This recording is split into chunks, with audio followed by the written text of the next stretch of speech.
Alan Martin, 2 months after a shootout with federal agents at the Chevy's restaurant in Richmond, one of those suspects is back on the streets. And the terms of his release, well, they have some people asking, what was the judge thinking? Kristen Ayers is live, and the suspect needs to actually complete a daily homework assignment to stay out of jail. That's right, Alan. It sounds more like a homework assignment than a condition of bond, but a judge is ordering a man who was accused in a shootout with a federal agent to read books and complete book reports while he's out on bond.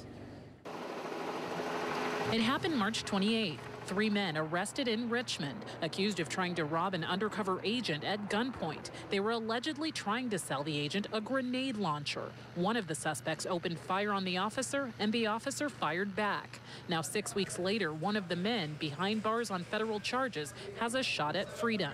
Federal Judge Yvonne Gonzalez-Rogers agreed with a magistrate that Otis Mobley Jr. should be released on $150,000 bond. The catch, according to court records, while out on bond, Mobley must read a list of books assigned by Gonzalez-Rogers. He'll have to read for an hour every day and write for a half hour about what he's read. If you're on the prosecution side, you got to be pretty shocked. The U.S. Attorney's Office was not permitted to talk to us about the case, but former judge and Deputy District Attorney Dan O'Malley called the judge's decision unusual, considering the crime. The fact that somebody, either him or one of his co-conspirators, put a gun to an ATF officer's head, a loaded gun to it, it's pretty shocking that he's out at all.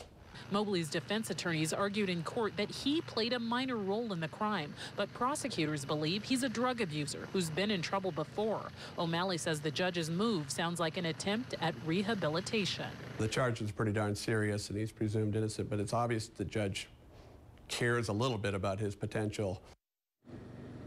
And again, we reached out to the U.S. Attorney's Office. While they were not speaking to us, it is clear that they have filed an appeal against this decision to the U.S. 9th District Court of Appeals. Live in Oakland, Kristen Ayers, CBS 5. New at 5.